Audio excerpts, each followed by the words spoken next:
Assalamualaikum warahmatullahi wabarakatuh. Selamat pagi untuk kita semua. Bagaimana kabar kalian semua hari ini? Semoga kita selalu dalam keadaan sehat walafiat dan tetap semangat dalam beraktivitas. Pada kesempatan kali ini, saya akan menjelaskan mengenai kerjasama internasional bidang lingkungan hidup.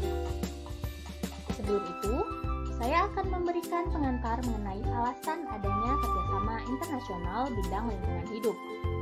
Oke, alasan adanya kerjasama internasional bidang lingkungan hidup ialah karena adanya penurunan kualitas lingkungan hidup akibat terjadinya pencemaran dan pengerusakan lingkungan hidup, baik di negara maju maupun di negara yang sedang berkembang, yang telah menyadarkan masyarakat internasional untuk secepatnya melakukan upaya konkret mencegah semakin menurunnya kualitas lingkungan hidup.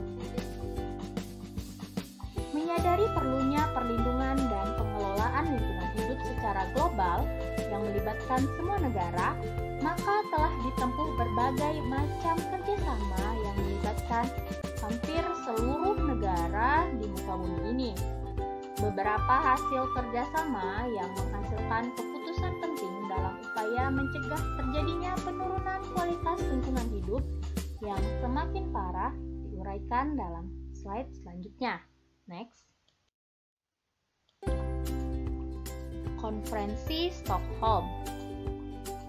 Keprihatinan yang mendalam terhadap kualitas lingkungan hidup yang semakin menurun telah mendorong beberapa negara dalam Dewan Ekonomi dan Sosial PBB pada waktu diadakannya peninjauan terhadap hasil-hasil gerakan dasawarsa pembangunan dunia ke-1 guna merumuskan strategi dasawarsa pembangunan dunia kedua. Pembicaraan tentang masalah lingkungan hidup ini diajukan oleh wakil Swedia pada tanggal 28 Mei 1968, disertai saran untuk dijajaki kemungkinan diselenggarakannya suatu konferensi internasional tentang lingkungan hidup manusia. Sidang Umum PBB menerima baik tawaran pemerintah Swedia untuk menyelenggarakan konferensi PBB tentang lingkungan hidup manusia di Stockholm pada bulan Juni 1972. Konferensi PBB tentang lingkungan hidup manusia diselenggarakan di kota Stockholm, Swedia pada tanggal 5 sampai dengan 16 Juni 1972. Konferensi ini diikuti oleh 113 negara. Pada akhir sidang, yaitu pada tanggal 16 Juni 1972, konvensi ini mengesahkan hasil-hasil berupa 1. Deklarasi tentang lingkungan hidup manusia yang terdiri atas preambel dan 26 asas yang lazim disebut Stockholm Declaration. Yang kedua ialah Rencana Aksi Lingkungan Hidup Manusia atau Action Plan. Yang ketiga adalah rekomendasi tentang kelembagaan dan keuangan yang menunjang pelaksanaan rencana aksi tersebut. Dan yang terakhir ialah menetapkan 5 Juni sebagai Hari Lingkungan Hidup Sedunia. Selanjutnya ialah Konferensi Nairobi.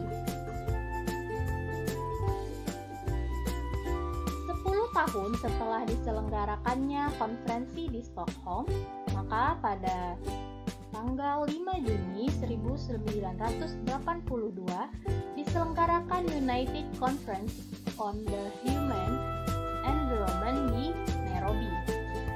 Hasil dari adanya konferensi ini adalah Deklarasi Nairobi. Deklarasi Nairobi menegaskan kembali tekad semua negara anggota PBB untuk menyelamatkan dan membangun lingkungan hidup yang lebih baik bagi kelangsungan hidup manusia. Pada mulanya, persoalan tentang lingkungan hidup hanya merupakan permasalahan di negara-negara maju, yaitu negara-negara industri yang mengalami akibat dari kemajuan ekonomi negara itu sendiri. Tetapi, lambat laun, negara berkembang menyadari pula bahwa Masalah lingkungan bukan monopoli negara maju. Negara berkembang pun menghadapi masalah lingkungan hidup, tetapi dengan inti hakikat yang berlainan dengan negara maju. Masalah lingkungan hidup yang dihadapi oleh negara berkembang banyak ditimbulkan oleh kemiskinan yang memaksa rakyat merusak lingkungan alam.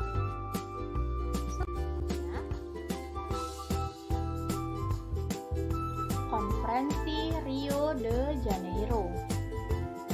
Harapan besar masyarakat internasional untuk menyelamatkan lingkungan global pasca deklarasi Stockholm dan deklarasi Nairobi ternyata belum dapat diwujudkan secara maksimal. Kualitas lingkungan hidup bukannya semakin baik, tetapi justru muncul fenomena kerusakan lingkungan yang terutama berhubungan dengan pemanasan global sebagai akibat dari efek rumah kaca dan kerusakan hutan. Penyebab semua ini tidak dapat dilepaskan dari ketidakmampuan negara-negara, baik negara maju maupun negara yang sedang berkembang, untuk menyelaraskan kepentingan pelestarian lingkungan hidup dan kepentingan pembangunan. Akibatnya, sumber daya alam terutama hutan tropis semakin mengalami tekanan yang hebat, sehingga areal pertumbuhannya semakin berkurang. Bertolak dari fenomena penurunan kualitas lingkungan hidup yang semakin terasa, khususnya memasuki tahun 90, masyarakat internasional kembali untuk melakukan upaya nyata penyelamatan lingkungan. Upaya tersebut terwujud setelah PBB menyelenggarakan konferensi tingkat tinggi bumi di kota Rio de Janeiro, Brazil pada tanggal 3 sampai dengan 14 Juni 1992. Selain merupakan kebulatan tekad negara-negara anggota PBB untuk menata lingkungan hidup agar semakin baik, konferensi ini juga dimaksud sebagai momen untuk memperingati 20 tahun konferensi Stockholm yang telah meletakkan dasar pembangunan berwawasan lingkungan yang berkelanjutan. Selanjutnya, Konferensi Johannesburg. Menindaklanjuti permasalahan yang terjadi antara negara-negara yang sedang berkembang dengan negara-negara maju, maka pada tanggal 1 sampai dengan tanggal 5 September 2002 diadakan kembali konferensi yang berkaitan dengan pembangunan berkelanjutan di Johannesburg, Afrika Selatan. Konferensi tersebut bernama KTP Pembangunan Berkelanjutan, Towards Summit on Sustainable Development. Konferensi ini berhasil mencanangkan kembali komitmen politik seluruh lapisan masyarakat internasional dan meletakkan dasar-dasar yang perlu dijadikan acuan dalam melaksanakan pembangunan berkelanjutan. Selanjutnya ialah Konferensi Bali. Sebagai tindak lanjut hasil konferensi tentang lingkungan hidup yang telah dilaksanakan, khususnya yang berkaitan dengan masalah pemanasan global, maka pada tanggal 3 sampai dengan 14 Desember 2007 diadakan konferensi PBB tentang perubahan iklim di Bali yang diikuti oleh 189 negara. Konferensi ini menghasilkan kesepakatan yakni Bali Action Plan yang berisi upaya yang perlu dilakukan dalam bentuk mitigasi, adaptasi, transfer teknologi, dan mekanisme finansial. Selanjutnya adalah Konferensi Copenhagen.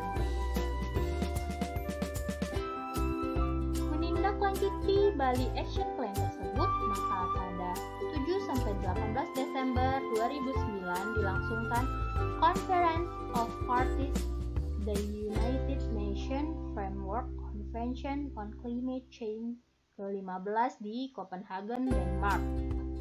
Konferensi tingkat tinggi tentang perubahan iklim ini diikuti oleh 194 negara.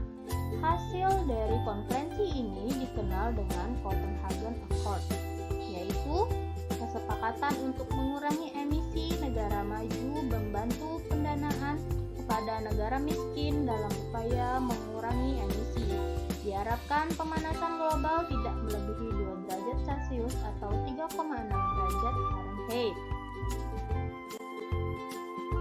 Oke, cukup sekian pembahasan kita hari ini.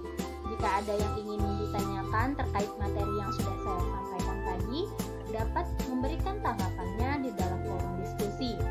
Sampai bertemu pada pertemuan berikutnya. Wassalamualaikum warahmatullahi wabarakatuh.